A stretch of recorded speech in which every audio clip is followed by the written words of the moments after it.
details on this are incredibly scant. Someone found her lying in a ditch 6 miles away from her home. She was wearing a single work boot and a single. All right, everybody. Hypothermia, and she had cuts and bruises Let's see here. body, and she had a we've got stocking wrapped around her neck. Of the attack. The police told her Second that they Extinction. staged event, and so they did not do any significant follow-up. After a few days in the hospital, she was sent home, but she was going to be terrified trying to this be out. alone. So she reached out to her friend Agnes and asked This if is she the first and her husband time Tom would stay with her for a couple of days. I will be streaming the first night they were there, Cindy woke up in the middle of the night and heard from strange my sounds Xbox. from the basement. She woke up Agnes and Tom, and they heard the sounds too. And so they went down to the first floor. They opened let's see here. downstairs, and very clearly there was a fire raging in her basement. And so Cindy immediately. This is James Pierce, director of the ERA, broadcasting from Gateway From what I've Cygnus. heard, If you can this hear game this, is friggin' awesome. if anyone can hear this, It's you like are not alone. They came from nowhere. We called it the invasion, but it was annihilation. This is where the fight begins anew. We are the survivors. We are the fighters. And with your help, we will reclaim Earth.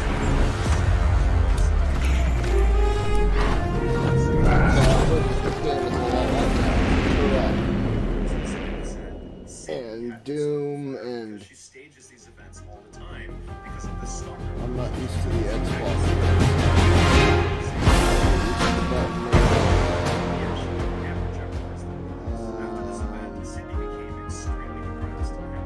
I don't know what.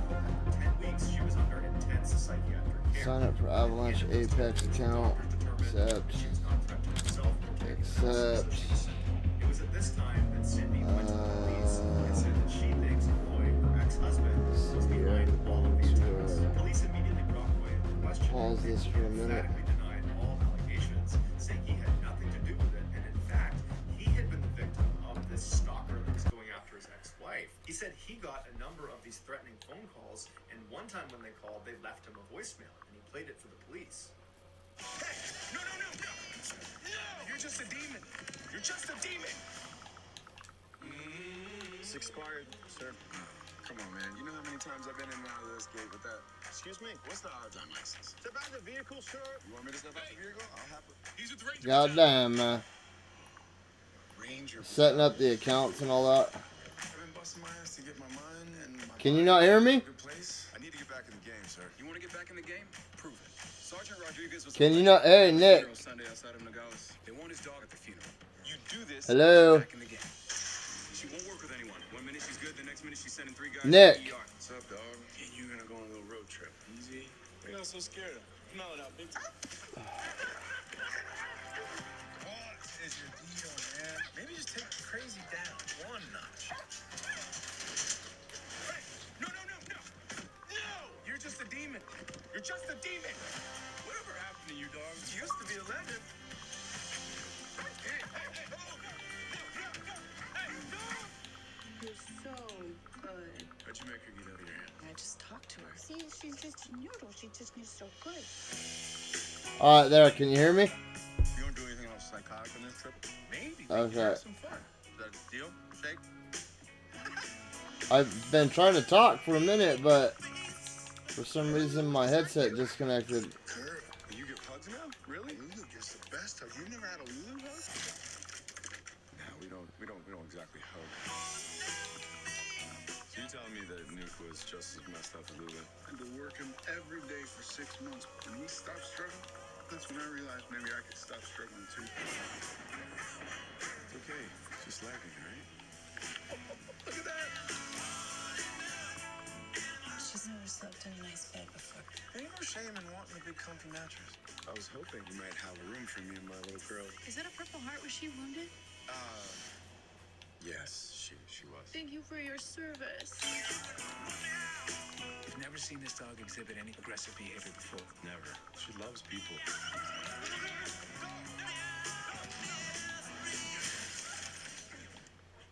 Oh my God, I can see. You're definitely not the girl I thought I'd be the tub with, but I'll take what I can get at this point, I guess. Can you not hear me? Can you not? Hey, Nick. Hello? Nick.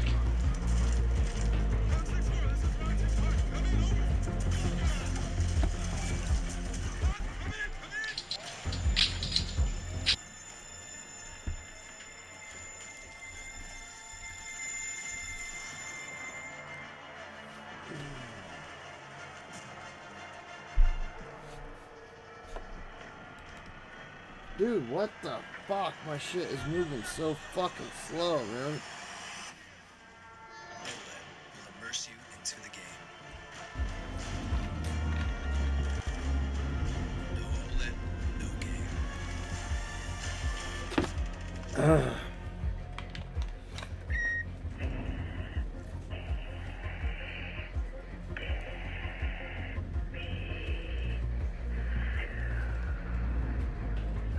After speaking with Roy and confirming his various alibis, the police ruled him out as a suspect. For the next 3.5 years, Cindy continued to receive threatening phone calls and messages at her house, but no one besides Cindy ever saw this stuff happen live. While her private investigator, Ozzy, still believed every bit of her story, the Richmond Police Department had grown tired of her and stopped responding to her calls. On the evening of May 25th, 1989, Agnes showed up at Cindy's house with her scheduled she knocked on the door. There was no answer. Because Agnes and Cindy were very close, Agnes tried the front door was unlocked, so she let herself in, thinking Cindy must be upstairs taking a shower. When she stepped inside, the house was totally silent. After a couple of minutes of no commotion upstairs, Agnes began searching the house for her friend, and she discovered that Cindy wasn't there, so she called the police. The police launched a search and very quickly found Cindy's car in a parking lot at a local supermarket. And when investigators went over the car, they discovered there was blood on the outside of the driver's side door. The contents of Cindy's purse, including credit cards and ID, were scattered about on the ground near the car. And then in the trunk of the vehicle were the groceries that Cindy had recently purchased. But despite her car being found, there was really no indication of where she went next. Her friends and family believed she had been kidnapped by her stalker. Police believed she was staging yet another event. But regardless, no one could find her. Alright, 1.5 miles away. Whoa, look at all these cool ass guns. Too much coffee and needed to use the bathroom. But where they were working, they did not have portage on, and they were not near any local businesses that might offer public restrooms. The only area that offered any privacy was the abandoned building that was right near the work site. And so this worker told his crew where he was headed. He turned and began walking across the totally overgrown front yard of this property. And as he began walking around the side of this building, he smelled this horrific smell, like one of the worst smells he'd ever smelled in his life. And he assumed that because this property was abandoned, maybe people were dumping their trash on it somewhere, and it's a hot day, and that's why it smells. But either way, he wrote it off.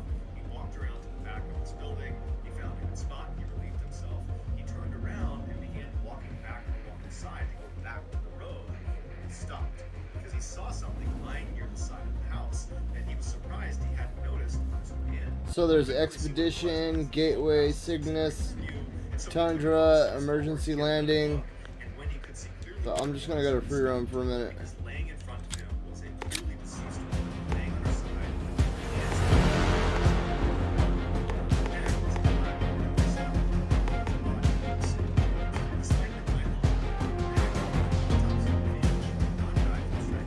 I'm ready, cuz. Get me in there.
rhinos aren't gonna kill themselves. Let's go!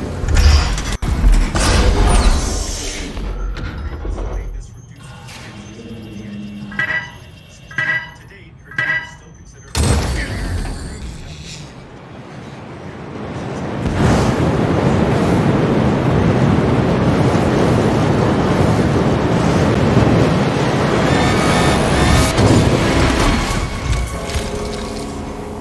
Okay, Sarah. What'd you want me?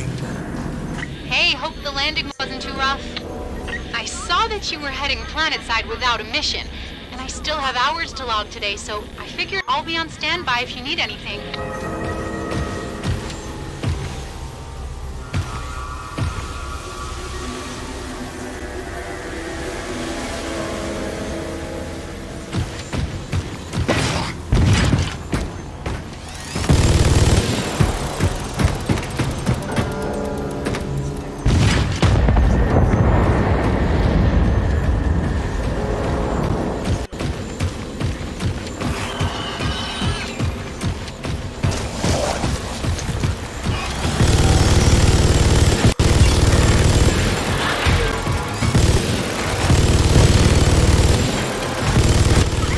That's your own bloody fault, mate! I have to say that it's sort of weird that you want to spend your day off by going planetside, but who am I to judge?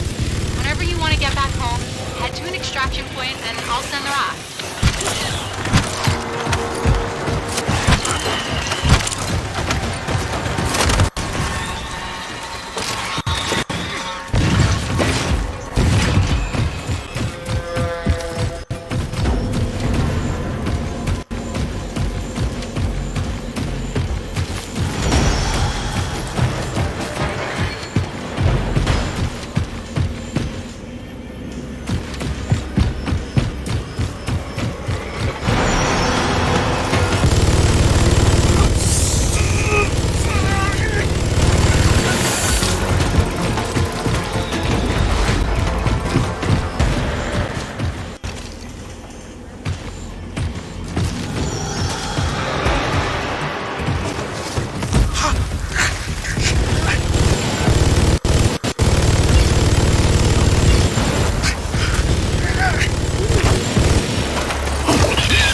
What the police find in his soldier's locker makes this one of the most disturbing stories.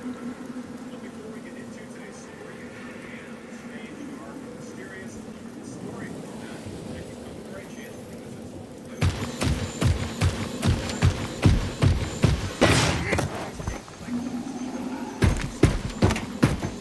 Bulgarian Michael Jackson fan club, as well as the German Axolotl Fishman. Also, please subscribe to this channel and turn on all notifications so you don't miss any of our weekly uploads. Alright, let's get into today's story.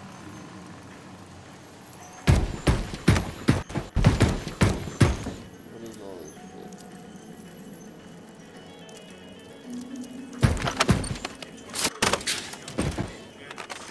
Looking out their back window are her son and her 2-year-old playing. And as she's watching them, one of her nephews, named Harrison, walked over to this tree and began peeling the bark off of the tree. And for Jen, this brought back a very strange childhood memory that she hadn't thought about in decades. And without meaning to actually say the words out loud, Jen kind of blurted out what was going on. What in her is- head. oh, the It was dinosaurs? So weird. And her mother, who was in the other room, heard her say that. She yells into the room, "Hey Jen, is everything okay? What's so weird?" And Jen, feeling a little bit embarrassed that she just said that out loud and that her mom heard her, is quick to try to Yeah, dismiss that's why I it by turned saying, everything "Oh, no, sorry, down. it's nothing. I didn't mean to say that." But as she's trying to dismiss it, her mom had walked into the living room where Jen was and saw Jen was looking out the back window towards the boys, and And so her mom walked right up next to Jen and goes, "What are the boys doing out there? That's so weird. Are they doing something they shouldn't be doing?" And Jen's like, "No, it has nothing to do with the kids. I just saw Harrison, who was doing something that reminded me of some weird thing that happened to me, and I blurted out my reaction to it. That's all." And Jen's mom looks at her and says, "Well, now you got to tell me the memory because I'm totally intrigued." Jen says, "Okay, Mom, I'll tell you the story. I don't know if Frankie's mom ever told you this or not, but when I was 8 years old, I spoke to Frankie and he was doing some homework and he told me to come meet him outside of his house and that when he was done, we could meet up and go play together." And so I walked over to his house and I was standing across the street in front of that small group of trees that we called the pine cone forest, even though it was just a handful of trees, but we all called it that. Anyways, I was standing over there and I was just kind of mindlessly peeling the bark off of the tree. I don't even remember consciously deciding to do it. And so as I'm peeling the bark off the tree, watching Frankie's house, waiting for him to come outside, I noticed to my right, there's this guy walking through the forest towards me. And I look at him, and I've never seen him before. And before he got even within 10 feet of me, I could smell him. And I go,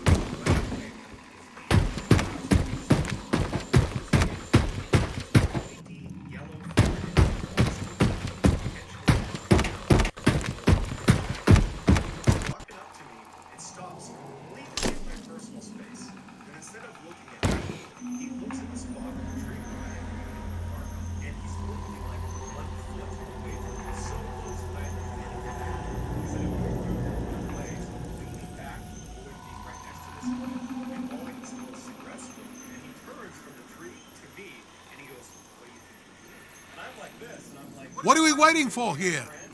And he says, "No, what are you doing to the tree?"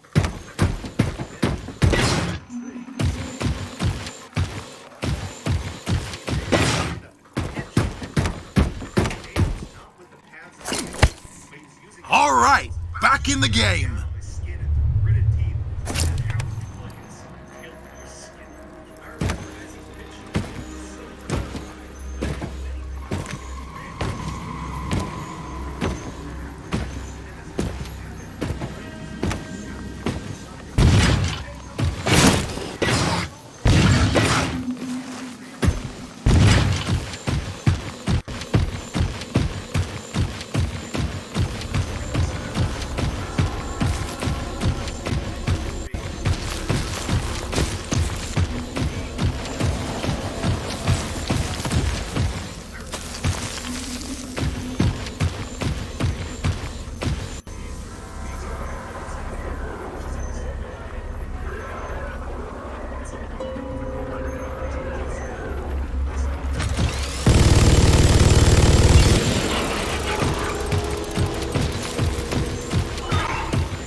guy has screwed a latch onto the back of the two doors right across the middle, and there's a padlock. So there's an additional lock on this back door. Clearly, he doesn't want anybody getting in the back of this thing. And so the police turn to this guy, and they're like, we need to get in the back of the truck. Please open this. And at first, he was, making excuses, but he couldn't open it. But finally, he relented, and he pulled out a special keychain he was carrying. It had two distinct keys in it. He used one of them to open the padlock, opened that up, and then he swung over and swung it back up. The police look inside, and they can't believe it. Inside of this van, are empty circles that pictures of people taped to the walls, to the ground, back. I mean, everywhere you looked, there was a picture of you. And they weren't just recent pictures. There were at least a couple pictures of you when you were 6 years old. You were 8 when you approached him. So we know he was following you for at least 2 years. Also, in the back of the van, binoculars as well as a camera that he was using to take pictures of you.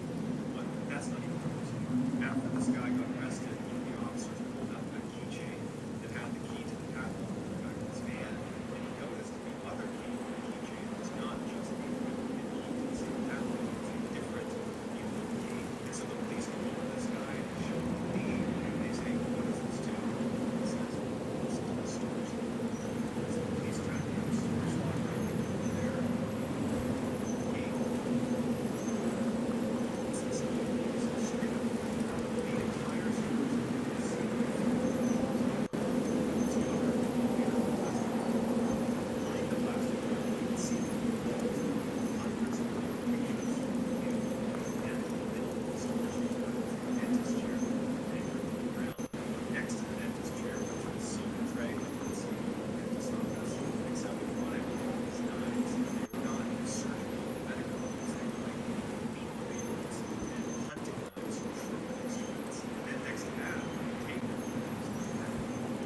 He didn't use all printouts. He would mark different parts of the building. He was taking notes on the highway. In the back of the wall, there's a running address which is sitting on the ground and anchored in the back on the wall, chained and consistent. And then next to that, dozens of empty fireplaces. Where the police showed us pictures of the inside of the van, very short. It was just so hard to imagine somebody taking advantage of you, watching you. They show us pictures of the chamber being created inside. So that's just something clearly nuts. After hearing the story, Jen gets angry, either mom for not telling her story, also sad. Mom having to look after a child because Jen was the mother, and she can only imagine how horrible that must have been for them and even slow down. So all Jen could think to do was to hug. After they embraced, Jen asked her mom, what happened at the scene? Where is he? Did he go to jail? And her mom told her that he had confessed to stalking Jen, and he confessed that everything they found in the storage locker in his van was his, and that he understood the implications, but he never gave his real motives for it, or maybe his intentions. He was ultimately put into a high security mental institution for insane. And her mom said she has no idea if he's still alive, or if he's been transferred, but that was the last she knew. And so Jen found out doing some homework and figured out where he was being held, and she asked to have a meeting with him because she wanted to ask him to his face, are you planning to do the deed? I want to know why you did this. And he agreed to take this meeting, but the day before they were supposed to have it, he took his own life. So Jen doesn't know if that was brought on by their impending meeting. It certainly seems likely, but unfortunately, that's it. She doesn't get any more answers, and it will end with a big question mark of what was he going to do to me and why. So that's going to do it, guys. I hope you enjoyed today's story. If you found a secret in today's video, tell us in the comments what it is and where it is. Give us the timestamp where you found it. First to do that, we will pin you at the top of the comment section. If you enjoyed today's video and you haven't done this already, please take the like button's email address and sign them up for the following 2 newsletters: the Hungarian Michael Jackson fan club and the German Axolotl Fish fan club. Also, please subscribe to this channel and turn on all notifications so you don't miss any of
so tired right now.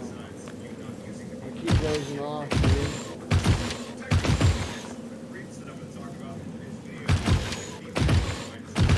We're going to work at 3 o'clock in the morning.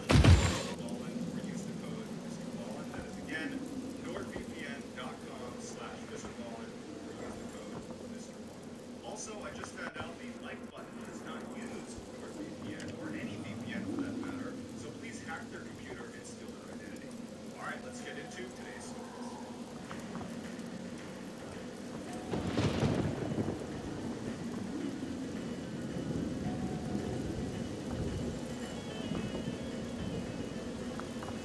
In 2018, a 21-year-old brand new police officer named Derek was dumped by this breakup caught him by surprise because he actually just recently moved to Colorado in order to be closer to his girlfriend. Naturally, he was devastated. After a few weeks of being so depressed, he made it moving around the emotions of his life at this point. One of his very close friends suggested to him, "Hey man, look, why don't you just make a profile on Tinder, the online dating service, and just put yourself out there again? You have no idea who's out there. Clearly, your ex-girlfriend was not local. Derek had met his ex-girlfriend in a bar, and every other girlfriend he had ever had, he had met in person. So online dating was definitely not on his radar. But he was so lonely and sad, he figured, you know what? I got nothing to lose. So he made himself a Tinder profile. Derek quickly matched with a woman on Tinder named Leah that he said was way out of this league. He wasn't complaining. They chatted for a couple of weeks and they got on great, and so they wanted to get together and actually meet each other in person. But Leah lived well over an hour away from Derek. It wasn't a natural meeting place. And they're going back and forth about where to go, and finally Leah just says, "Hey, why don't you just come to my town? There's this great park that I go running in all the time, and they have this awesome field that's on a slope. You can lay on it and look up through the trees and you can see the stars." And so that would be a cool thing to do on our first date, go stargazing together. So the date night finally came, and Derek was really excited. He was nervous too because he really talked on the phone. It's the first time they're going to see each other. And so the plan was he was going to drive out to her town and actually pick her up from her work. She went to the hair salon. From there, they would make the right over to this park. And so Derek pulls up to the hair salon right as Leah is on the outside, and she's all excited. She's waving to him. She runs over and she gets in the car and they hug and kiss on the cheek. And it's like they knew each other, but they didn't know each other because their entire relationship was online or via texting or a phone call. And so it's like they had history that they did. But either way, Derek was really happy. It seemed like Leah was too. From the hair salon, it was a pretty short drive to this access road to the Great Woods Park. And when Leah told him to make his turn, it didn't look like a very well-marked trail or even a marked park. It looked like this kind of random access road that Derek would not have associated with Big Park. But he doesn't know the area, and so he turns, he starts heading down this road, and the road went from cement to dirt pretty quickly. And this whole time he's thinking to himself, like, did I take a wrong turn? Does she know like where she's going? This does not feel like the way you drive into a big park, which Yo, what are we waiting for? land back on cement, and they're actually on this road that's right up against this huge field. And so right away Derek's stress is gone because now it's confirmed. Okay. Nick, are you still there?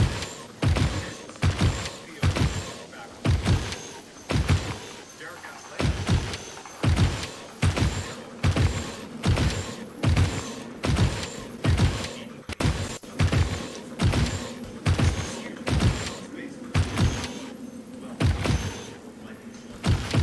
She said, just go right up there. It's a small lot you can pull into.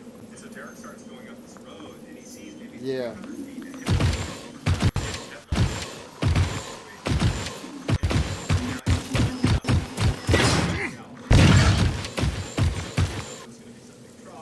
Something like that, and so what he did is he just pulled over as far to the side of the road as he could to allow this vehicle to pass.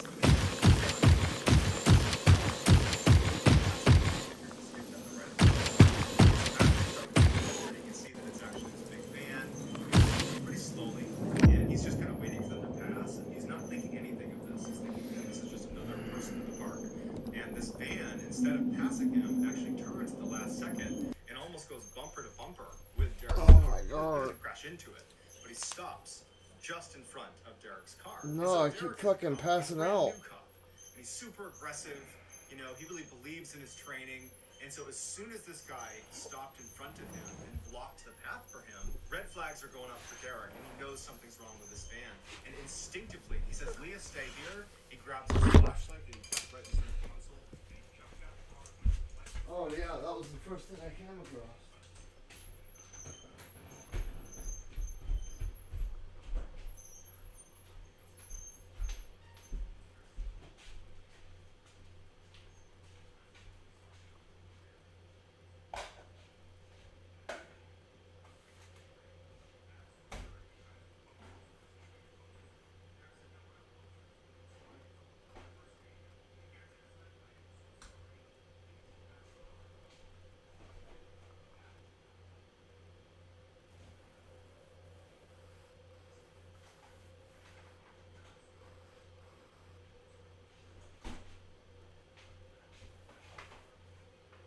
Your gun?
again what happened, and they kind of gave him a hard time for getting catfished on his very first date. But at the same time, they knew it could have gone really badly. And so they decide they're going to load up in the police cruiser together, all three of them, and drive back up to the park. And so they get up to the park, and Derek points ahead, and he goes, "That's the van. It's still here."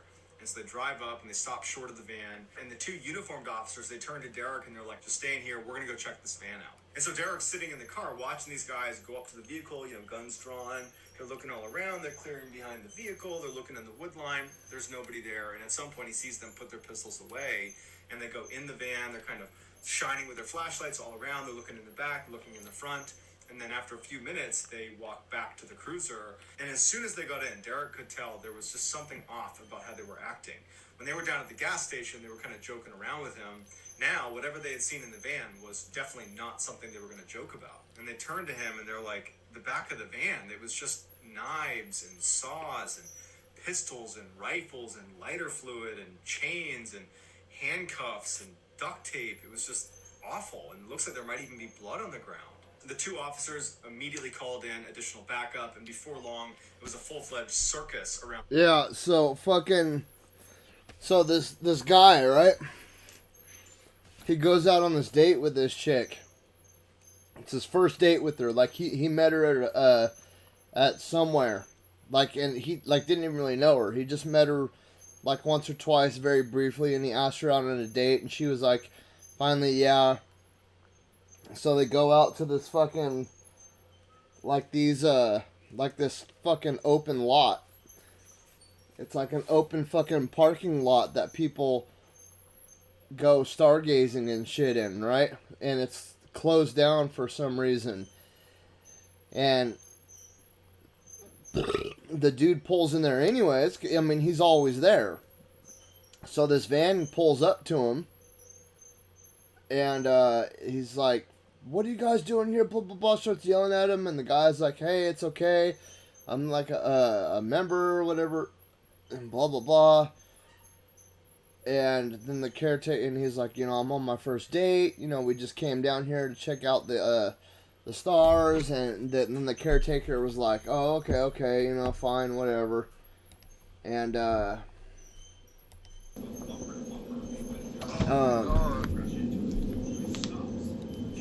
so then, no, I keep fucking passing out. Damn it.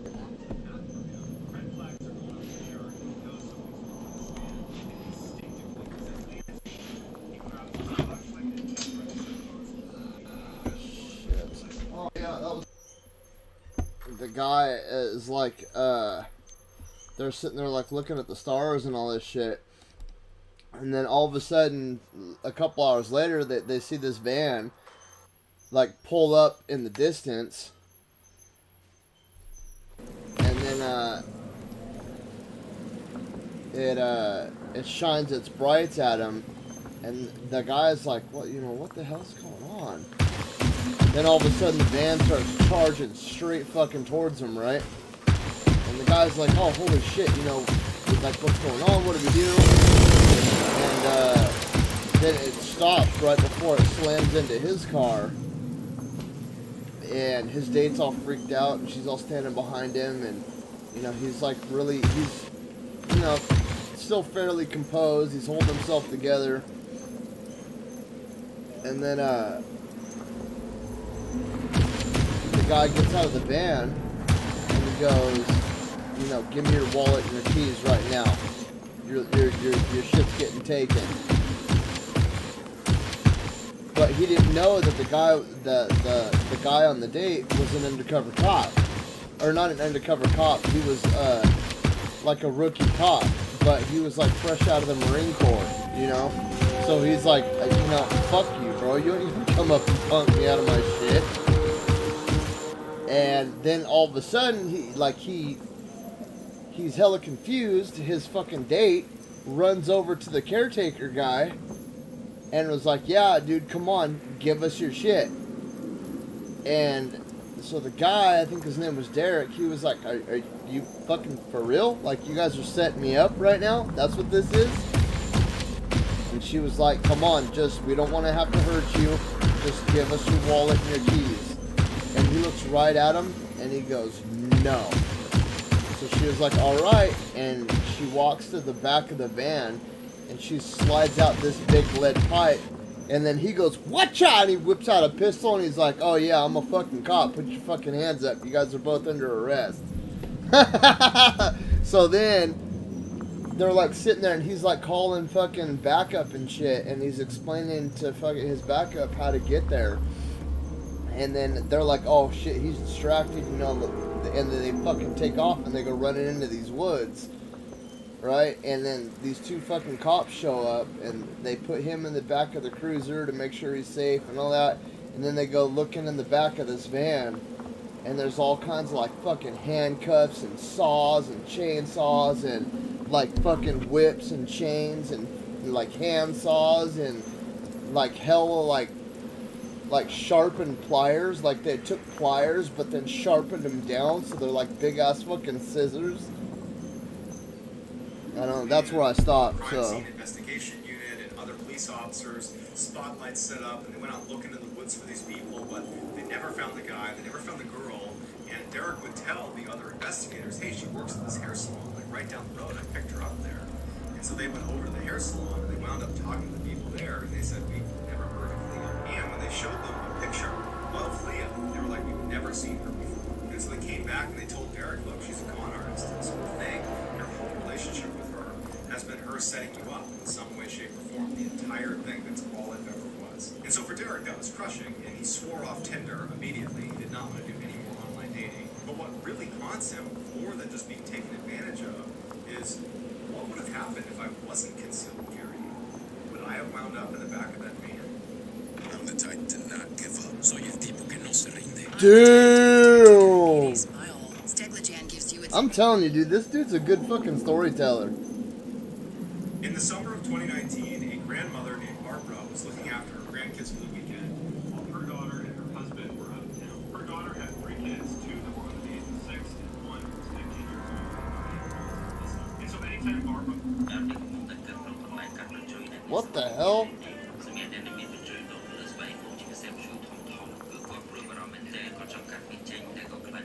was looking after her grandkids, It was like an ad for mole removal. taking care of them at night.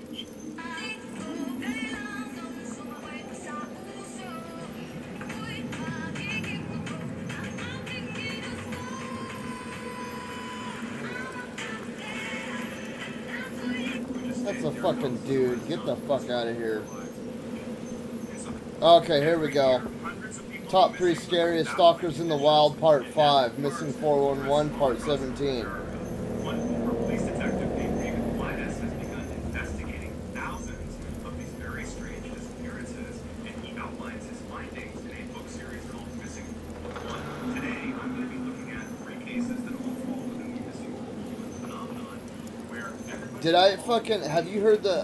I don't know if I told you this, but there's the... I was listening to the story today, and it genuinely scared me, dude. Like, I had to fucking... I was in my truck listening to it, and I had to look around, dude. That's how much it fucking scared me. So, I'm gonna try to make this short. Basically, it was a couple of girls Emily's age, right? And they live in this town where there was a fucking major-ass storm that was predicted to come in and dump like 5 feet of snow. So, they were... One went to stay the night at the other one's house, and they were anticipating, like, hoping for a snow day. Well, they woke up, and there was no snow on the ground. The storm had totally bypassed the town. But school had been canceled in preemptive anticipation of the storm anyway. So they asked the dad, like, hey, can we go, or they asked the mom, you know, can we go to this bridge? There was like a bridge that was like a trail on the outskirts of town, and we want to go exploring it. And the mom was like, as long as you guys find a way there and you find a way back. So the older sister of the main girl was like, okay, you know, I'll take you there. And then the dad was like, I'll pick you guys up, but it has to be a very specific time, right at 3 o'clock. So you guys are only going to have a couple hours there. And they were like, oh, okay, yeah, that's fine. So the sister goes and she drops them off and she waves goodbye, and they go walking and all that shit. And then right about 2:30, the main girl posts a picture of the other girl walking along the bridge on Instagram, right? So then around 2:45, the dad calls and goes, "Hey, I'm on my way there now. Be at the meeting spot at 3 o'clock." But the girl didn't answer. He left the voicemail, which is extremely weird. He said, "My daughter never not answers the phone." And already it was kind of weird. So he shows up there right at 3 o'clock and the girls aren't there. And he's like, that's weird. So he calls up his mom and he goes, "Hey, by chance did the girls call you and like change plans? Like, are you coming to pick them up later or something?" And the grandma goes, "No, plans are still the same. You're supposed to be there at 3 o'clock to pick them up." It was like, "Yeah, I'm here right now," but they're not.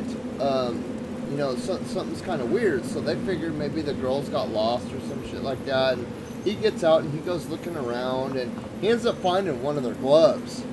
And now, so he starts fucking panicking, dude. And he calls up the sheriff's department and they come out and they start doing a search and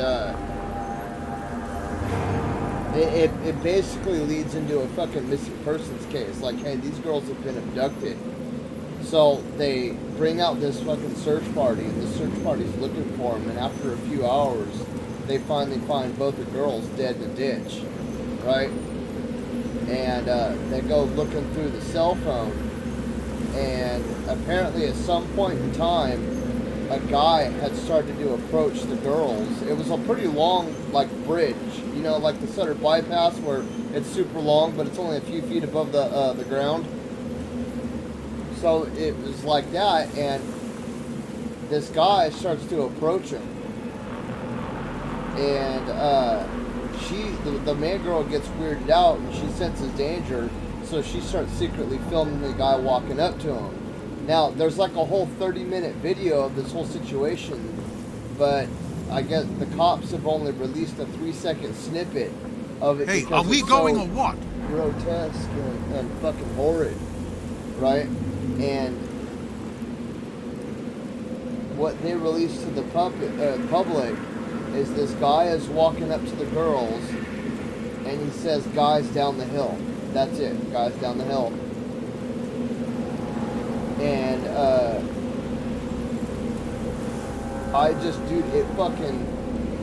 it freaked me out because I immediately put Emily in that position with like one of her friends.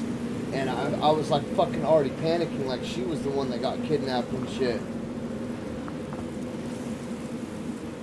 But it just trips me out. Like, can you imagine, like going, you're finally starting to let your kid have some independence, and the first time you start letting them have independence, dude, some shit like that happens. And then fucking not only does that happen in like fucking 20 minutes before you showed up, but you also find the fucking cell phone with the last fucking seconds of their life on it.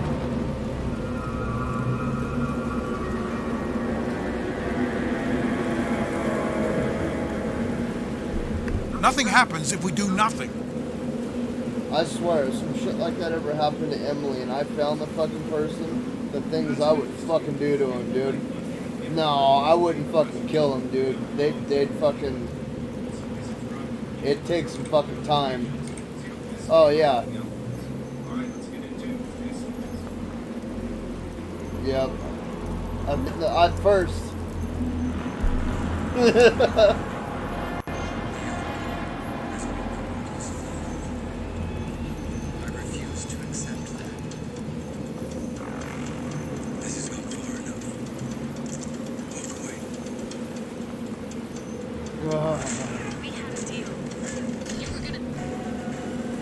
That's what I told Kristen the first thing I'd do is I'd peel the fucking skin right off his body.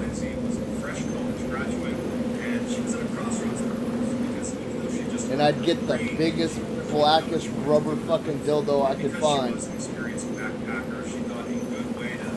What is it? Get her life together would be to go on a sort of retreat, go out into the woods, go out into nature, kind of find herself.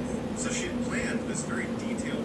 No, not this big a one. The Appalachian This motherfucker be like a watermelon. What are we waiting for here? First 7 days of the night, she would be totally alone, and then at the I fucking pull a Clockwork Orange and fucking beat him with it. When Eloise told her parents what her plans were, they were not Well, that's safety because she wasn't experienced. fucking yesterday morning. Trips like this No, day before yesterday. It was Wednesday morning. So on November 4th, I go out to go to work, and I usually leave for work like at 4:15. But that morning, I wanted to get done. I was fucking tired, so I left for work at like 3:45. And there was a fucking homeless dude, or like he wasn't homeless, dude. He was a fucking like a ghetto ass piece of fucking white trash shit, walking down our fucking road, scoping shit out. And I was like, hey bro, can I fucking help you with something? And we live in a gated, it's not a gated community, but it's a private community. You can get arrested for fucking even being here and not knowing anybody. And he was like, no, I'm just here visiting my cousin. And I was like, yeah, why are you walking around at fucking 3:45 in the morning? He's like, oh, I can't fucking sleep. And I was like, you know, does your cousin live over on the north end of North Circle or the south end of North Circle? And he was like, the north. I was like, North Circle runs east and west, motherfucker. And I walked back up in my house and I went and grabbed the shotgun and I fucking came back out and it was gone. Showing themselves again. If there was someone there, they clearly must have just been looking at me. Why aren't they, That's the first time I've ever seen that fucking happen. We're out in the middle of nowhere. We should be talking to each other. But the guy never shows himself again. And so as she's standing there wondering what she should do, she isn't ready to yell out to this person because there's part of her that's a little bit nervous about yelling out to some stranger in the woods. But she starts to get this really defensive.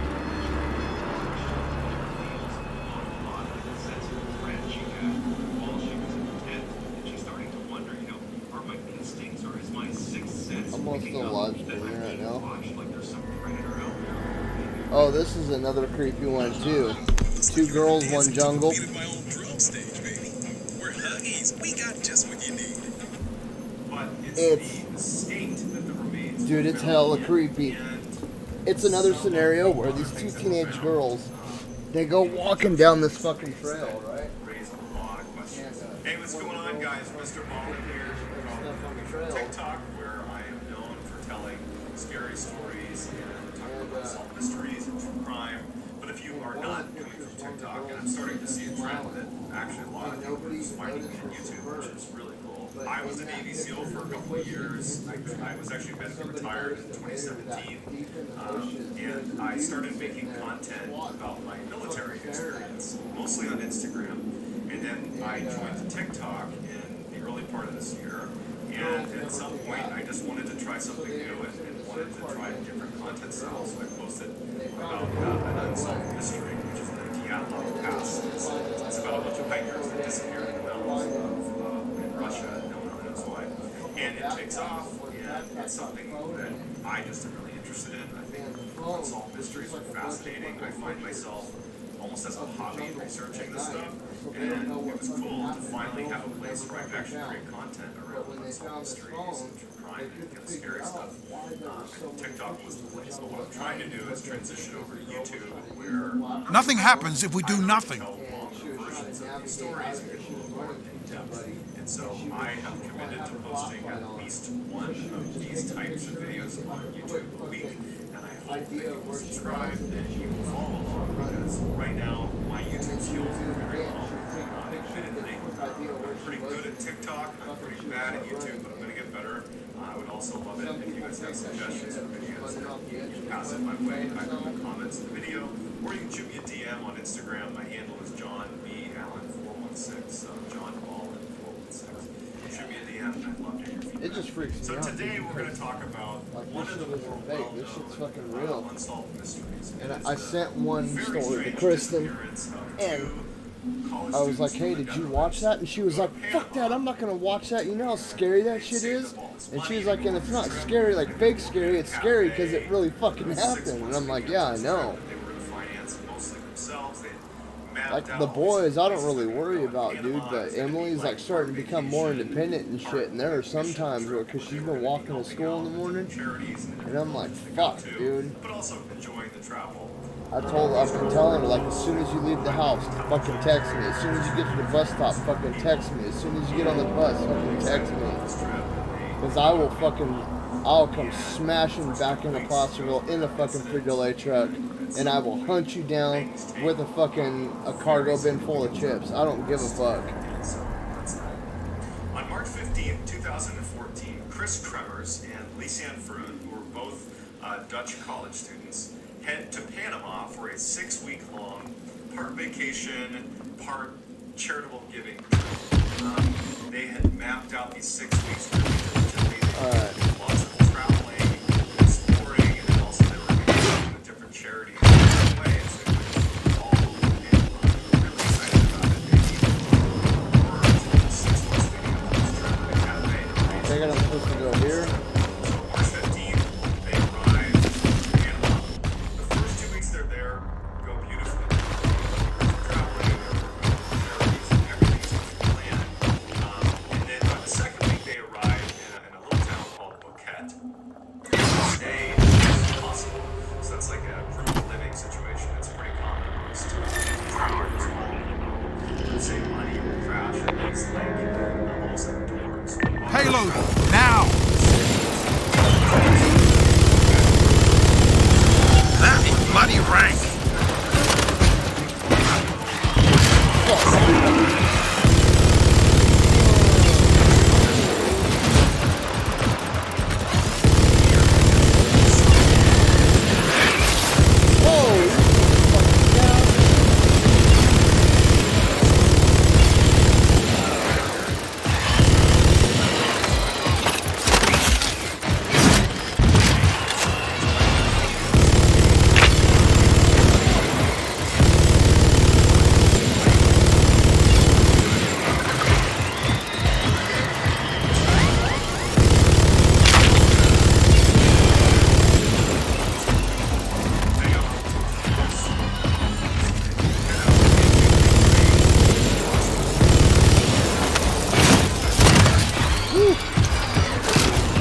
Almost dry! I need ammo!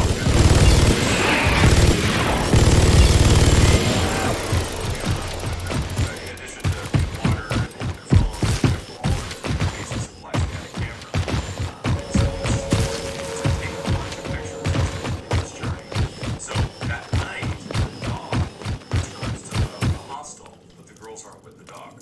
And so this alerts the owners of the hostel, but they search the area, I guess the immediate area, for the girls. They can't find them. And they decide, we'll just wait till the morning and see if they turn up. The next morning, they don't turn up. Additionally, the parents of the girls, they were used to getting very Boosters on! Just call me the mailman. Perfect. I'm sure it'll come to good use. And so authorities are armed. Search crews were organized on foot for the first day, so April 2nd. There are search crews all over the place looking for these girls. Can't find anything. The next day, they sent their aerial search teams to scour the jungle to find these girls and then find them. The search continues, and then on April 6th, the parents of Tremors and Vroon, they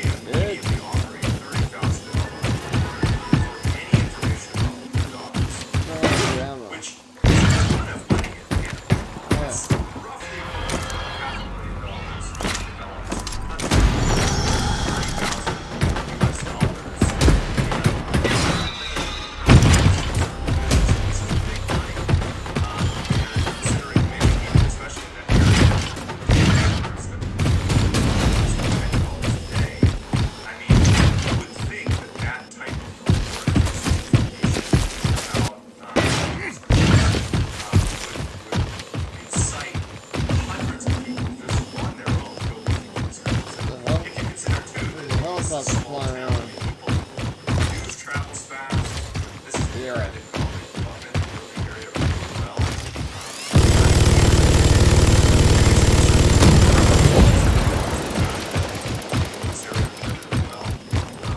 It was odd. I got it. Got some data on this region for you. Hope it helps. 3 months go by, and there is leads, nothing found. Obviously, at this point, the family, investigators, and this point, they're probably deceased at this point, but they're looking for them. They want to know what happened. And a local finds Frode's backpack, or blue backpack, 5 miles away from Hey, Orbit. Supplies, please. where they had intended to hike. Navigating a jungle is exceptional. Even with what you're doing, the travel is so slow.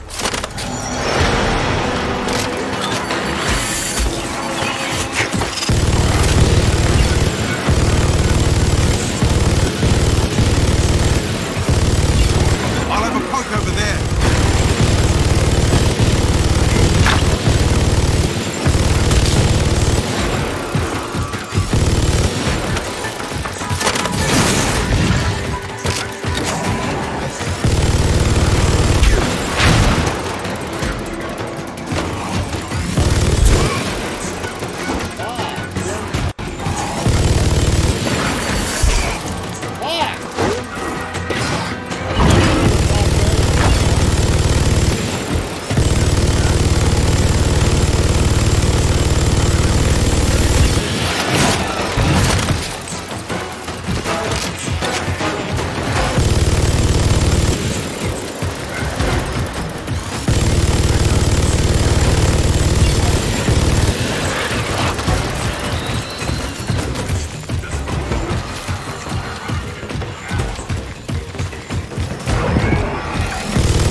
On my last magazine.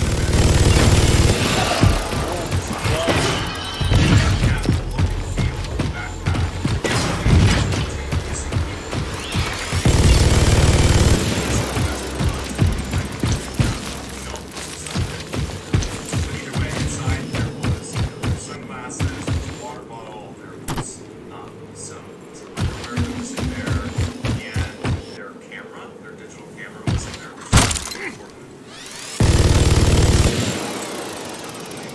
Part of this investigation. So when the initial search was done, it was done with a focus on the volcano area. That's the last one had been, at least as far as everybody understood.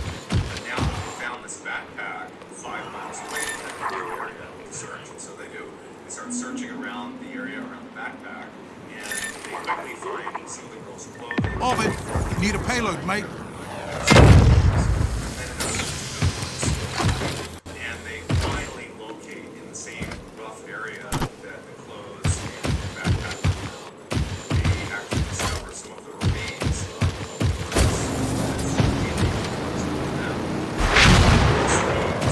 Supplies are on their way home.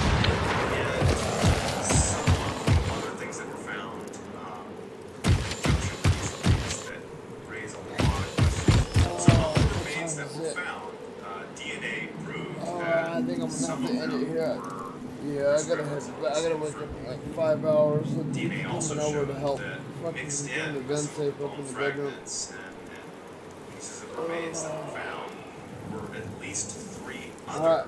people's remains. So Yo, what are we waiting He's got for? a job to do, and we've got shit to do. We've got to go pick up we've got to go pick up the Christmas tree.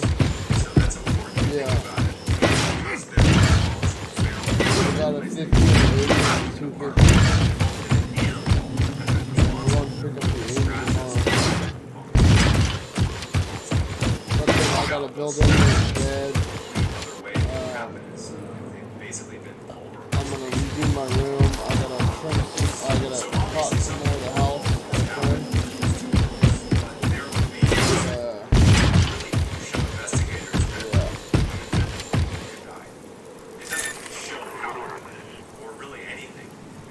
But we will end this segment tonight. I apologize, I fell asleep quite a few times, but I've been awake for almost 24 straight hours right now. I woke up at 3:45 or 3:15 yesterday morning. So I've been awake for over 22 and a half hours right now. And I need to go to bed. I will try to edit out me sleeping in the chair for those few-minute periods every now and then. What are we waiting for here? All in all, I highly recommend